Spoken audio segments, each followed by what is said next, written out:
much. And wow, it's such an honor to be here with you today in Macau. As you know, Euromonitor International is a partner of PATA and a member of PATA.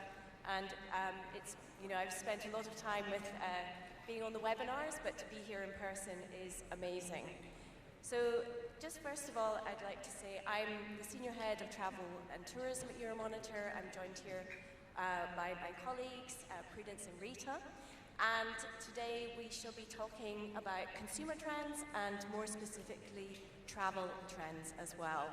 So I know that, for example, Asia has been sort of recovering really quickly, and we're now in the new phase post-pandemic.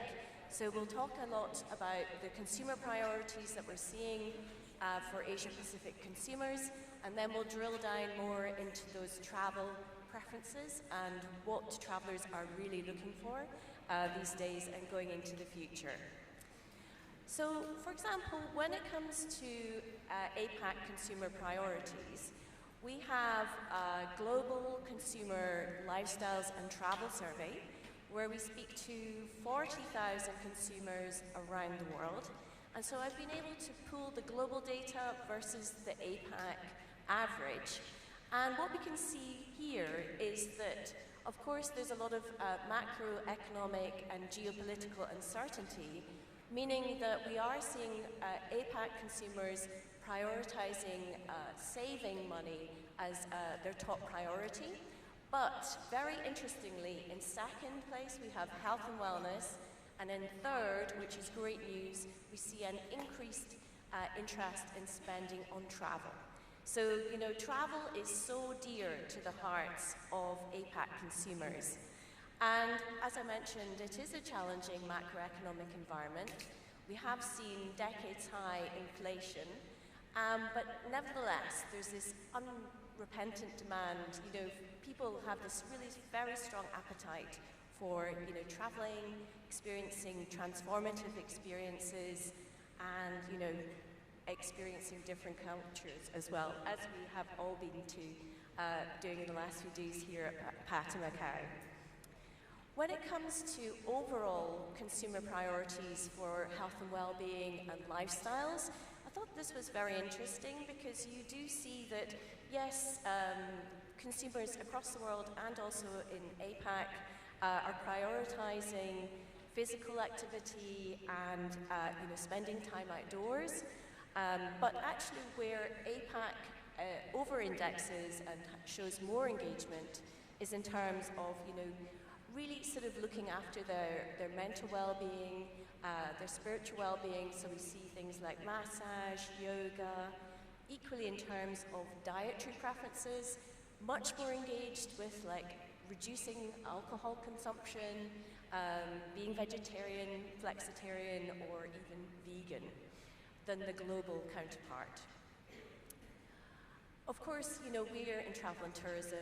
Sustainability is by default, the most important sort of issue that we face going into the next couple of decades. Every year we ask our consumers globally and around the world, how important is it for you? Are you concerned about climate change? And so here we see, yes, 2/3 of consumers in APAC are concerned, but we still see this gap, that say-do gap. It continues, it's persistent, and only 64% are actually making a difference every day by being more sustainable in their choices. And so this is a challenge that we face, and as an industry we need to find ways to reduce that gap. This is now looking at APAC consumers' environmental and sustainable activities and behaviours, and you do see that compared to the global average, that APAC, yes, they are, the consumers here are reducing their plastic use, they're reducing their food waste, but it's not as much as you'll see in other regions such as, say, Western Europe and, say, Latin America. But where we do see APAC consumers showing more engagement is in terms of buying from purpose-driven brands. So if you think about those B Corps, such as intrepid travel, those that put people, planet, and profit on a par, and really push that purpose. That shows a greater level of engagement here in the region, and equally in terms of choosing more sustainable transport options. So, choosing not to take the car, maybe using public transport. But I must admit, you really do not see the flight shaming trend here in Asia Pacific. Like, when we look at the data for Europe, you'll see many more people actually making a deliberate choice not to fly. It's really not caught on here, so again, that's a bit of a challenge. When it comes to, as I mentioned, that kind of buying from purpose-driven brands, there is a sense of consumers in the region looking for brands that share the same values as them. So 31% of APAC consumers buy from brands that are aligned with their political or social beliefs, and we see that they will even boycott those brands that aren't aligned with their values. So, people are very much voting with their conscience and with their attitudes and their values. As I said, 23% buying from purpose-driven brands, and here we see the importance of certification.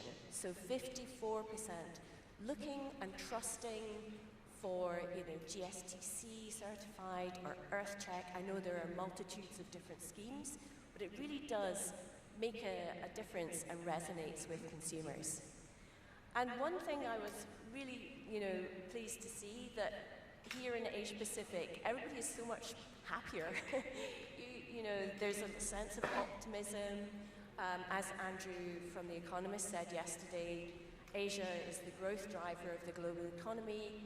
Consumers are now back, feeling confident after the pandemic, and we see 62% feel that they'll be happier over the next 5 years, which was like a 5% jump on last year. So that's just looking at the broad spectrum of consumer attitudes and perceptions. I'm now going to drill down and look at those travel-specific trends. So here I'm showcasing some brand new research from Euromonitor where we took our travel survey and we segmented it and created 8 different travel tribes. So we have, for example, luxury seekers versus leisure versus eco versus wellness. We've got blended travelers in there. We've got adventure seekers, cultural, etc. And so when we look at Asia, which is in the orange bars, we can see, yes, leisure, the mass market is still the most dominant sector, but where you see greater level of representation for our traveller tribes in this region is areas such as luxury, eco-adventure, which I think is really promising, and of course digital travel. Here consumers really are very digitally savvy. And of course, in terms of countries, we see eco-adventure is very well represented in China, Thailand, Vietnam, and luxury seekers again in China, Singapore, and Thailand. And we know that China is a bit slower to come back off the back of the pandemic, but it's still a hugely important market for this region as well as around the world. When it comes to attitudes to experiences, we can see that, for example, 65% of Asian consumers are looking for curated experiences, so the importance of personalization, of customization. And we know that, of course, we have AI can help us, but still that human personal touch is absolutely vital. As I mentioned, we can see that Asia-Pacific consumers are using tech more than other types or other regions to facilitate, to make travel more seamless, easy, and convenient. That also is tied in with digital seamless payments, loyalty, the whole shebang. And of course, what is very surprising, a few years on from the pandemic, we continue to see the popularity of online travel experiences. So, being immersed in sort of virtual worlds, for example, say the metaverse. When it comes to specific travel features, again, we can see safety, we can see relaxation, value for money, are those top priorities for APAC consumers. But where we see greater levels of engagement is in terms of, for example, convenience, in terms of immersion in local culture. So the true experience of, getting to know, getting under the skin of a destination, really enjoying meeting that community and enjoying that sort of hospitality and the gastronomy, etc. What we're seeing trending is sustainability, is convenience, is quality food and beverage. On the decelerating, we have no-fly. As I say, flight shaming is not really an issue in Asia yet. Equally, not that interested in deals, and the value for money is actually sort of rolling back. So again, this sort of real strong, absolute passion for travel and new experiences. When it comes to influential booking factors and what's really making the difference in terms of converting somebody from a looker to a booker, we can see, yes, free cancellations, easy digital checkout, all important. But again, it's that personalization where we see very strong engagement from APAC consumers. So 47% looking for free cancellations and flexibility. And of course, as we know, there's a lot of travel disruptions in the sort of post-pandemic world. And even 36% using digital wallets, not just for the seamlessness, but also 36% using it for their loyalty and their rewards and their benefits. When it comes to actually sort of AI, we heard a lot about that topic yesterday. It's hugely disruptive. I hear a lot of concern. Is it going to completely put the travel agents out of business? And what we're doing at Euromonitor is just saying, well, it's another tool in the toolbox. It's an enabler. And of course, you see the global brands such as Expedia, Trip.com, Booking, etc., all integrating, say, generative AI into their apps, into their websites, and providing a lot more customization and personalization for their guests. But actually, from our survey, we see that the importance of the human touch remains, paramount. So 50% of APAC consumers would prefer to speak to a human person. And so we need to preserve that people-centric business model. And of course, there's always the bot to help with this lower level queries and customer requests. When it comes to the whole transformation across the customer journey, here we have technology, it's prevalent, it's everywhere, so we can see AR, VR being used. For example, 41% of APAC consumers are using these tools to try before you buy. For example, a holiday destination or a hotel. Equally, we have 40% wanting that digital wallet checkout. We also have the fact that robots, as we saw in the restaurant, already here, making an impact.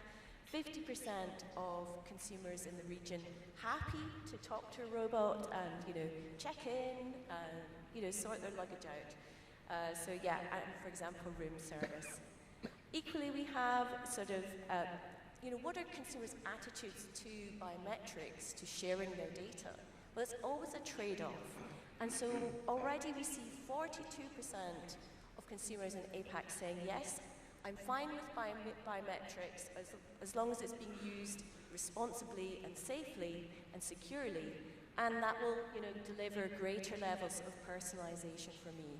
And I think that's important. That's sort of reassuring consumers that when they do, share their data, that it is absolutely safeguarded.